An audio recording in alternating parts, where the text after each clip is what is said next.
किनारा बहन के पास आई थी। पर तुम यहाँ कैसे? मैं पिछले 5 सालों से मुंबई में ही हूँ। दीदी यहाँ कब से हैं? पिछले हफ्ते ही चेन्नई से ट्रांसफर हुआ है। कब के बिछड़े हुए दोनों इस अपार्टमेंट के सुपर मार्केट में आ मिलेंगे, ऐसा किसने सोचा था। 3 बहनों में सबसे खूबसूरत थी सलोनी, मगर अपनी ही खूबसूरती से पूरी तरह अनजान थी। उसे यह बात पता कैसे चलती? खुद के चेहरे को निहारने की फुर्सत कहाँ थी उसे। बड़ी पापा की मुंह लगी तो छोटी मम्मी की दुलारी, और वह बेचारी जिम्मेदारियों की मारी जब देखो काम में उलझी रहती। ऊंची उजली काया और कमर तक घुंघराले काले केस ध्यान से देखने पर यूनानी मूर्ति सी दिखाई देती है।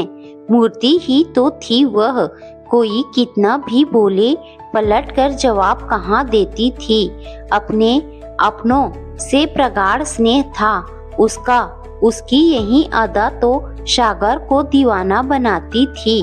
उसने अपनी शांगिनी के लिए जो भी सपने देखे थे, उन सभी गुणों की स्वामिनी सलोनी जब भी सामने से गुजरती, वह विशाल ठंडी आह लेने के कुछ नहीं कर पाता।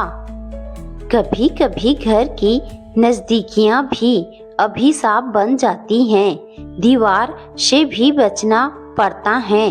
उनके कान जो होते हैं, शायद कुछ दूरी होती तो पीछा करता, फिर कभी चंद बातें भी हो जाती। मगर एक ही अपार्टमेंट में रहते हुए पड़ोसन से इश्क हुआ था, और वह भी उठती गिरती निगाहों वाला।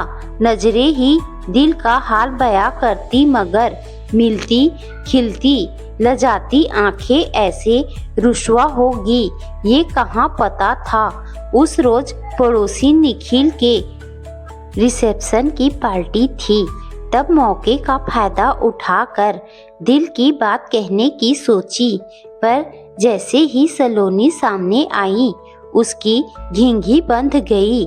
सफेद सलवार सूट में सादगी से बांधी गई चोटी में वह सबसे अलग दिख रही थी, और सबसे अनूठी भी। आज सागर की गहरी आंखों का सामना वह भी नहीं कर पा रही थी। अपलक निहारती उसकी नजरें सलोनी का चैन लूट रही थी। नहीं, मैं ऐसा नहीं कर सकती। पहले ही बड़ी बहन के प्रेम विवाह करने की जिद से घर वाले परेशान हैं। उनकी परेशानियां और नहीं बढ़ा सकती। फिर दोनों अलग जाति व परिवेश वाले लोग हैं। कहाँ मैं लहसुन प्याज से भी परहेज करने वाली, और सागर ठहरा मांस मदिरा प्रेमी। पूरी उम्र के रिश्ते ऐसे में नहीं टिकते हैं। सीधी शादी सलोनी मोहब्बत के पाठ से अनजान थी। उसने यही सब सोचकर अपने आप पर पहरा लगा लिया था। जिस रास्ते जाना नहीं, उधर का रुख ही क्यों करना। अब उसे देखते ही खिड़की बंद कर लेती। रास्ते में दिखता तो राह बदल लेती। उस जैसी लड़की के लिए अपने मन को मारना कहाँ मुश्किल था। एक तरफा प्यार आखिर कब तक टिकता। अब नजरों की भाषा बदल गई थी। सागर का अभिमान आहत हुआ था।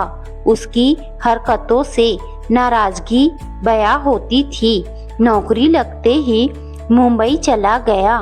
तब के बिछड़े हुए आज ही मिले दोनों, कुछ भी नहीं बदला था। सागर ने आंखों को काले चश्मे में छुपा लिया था। सलोनी के केस आधे रह गए थे, लंबाई भी आधी करा ली। यहाँ अकेले रहते हो, मम्मी पापा भी हैं। रविवार को घर आ जाओ, मैं किंडर जॉय ले लूं। मिली उछलती हुई सामने आई तो सागर चौंका। हाँ हाँ, इधर आओ, पहचानो इन्हें। दीदी की बेटी मिली से मिलवाया तो हिंदी में बात करती देख समझ गई कि कोई ननिहाल का ही बंदा होगा। चेन्नई में मौसी सभी से अंग्रेजी में बात करती थी। ये रांची वाले मामा है ना? अपने लिए यह संबोधन सुनते ही सागर का चेहरा फक पड़ गया। आओ देखा ना ताओ, और सीधा सवाल दाग दिया। बेटी को अकेली छोड़ दिया, गिर जाती तो, और तुम्हारे पति नहीं दिख रहे। उसके अकस्मात सवाल से उसकी मनः स्थिति समझ में आ रही थी। अब सलोनी भी आदतन मस्ती के मूड में आ गई। राहुल सॉफ्टवेयर इंजीनियर हैं और तुम तो जानते ही होगे कि सॉफ्टवेयर वालों को छुट्टी नहीं मिलती है। मैं तो हर जगह अकेली ही आना जाना करती हूँ। सलोनी के मुंह से यह सब सुनते ही जैसे उसके चेहरे की रंगत ही बदल गई। कुछ ही देर पहले कैसे सौम्य भाव थे जो अब अनमनस्क हो चले। थोड़ी ही देर पहले कितना करीब महसूस कर रहा था और सहसा दूर भी हो गया। आओ देखा ना ताओ अपना सामान उठाया और बिना कुछ बोले तेजी से निकल गया। तुम आज भी नहीं बदले, न सिंदूर देखा, न मंगलसूत्र ढूंढा। बस बच्ची को देखकर अपने मन में तय कर लिया कि शादी हो गई होगी। सलोनी मन ही मन बोली। एक बार फिर से दिल टूटा था उसका। फिर से खुद को संभाल लिया। बीते वर्षों की सारी बातें आंखों में नाच गई, माना उसने स्वयं को संयत किया था। घर की परिस्थितियों से घबरा कर अपनी राहें बदली थी। फिर भी सागर चाहता तो उसे मना कर वापस ला सकता था।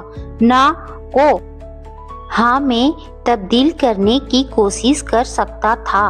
राहें बदली थी, घर तो नहीं, लेकिन वह उसके पीछे हटते ही मुड़ गया था। निगाहें जो उन्हें मिलाने का जरिया थी, उनके बीच की वह कड़ी टूट गई थी।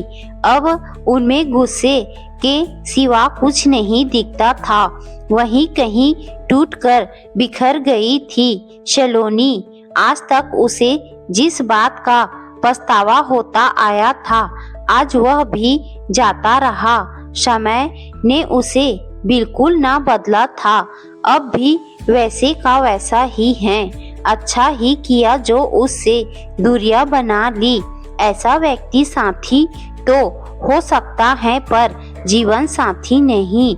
उस जैसी धीरा गंभीर को तो सहज पुरुष चाहिए जो उसकी भावनाओं को समझे, न कि अपना ही दंभ दिखाए।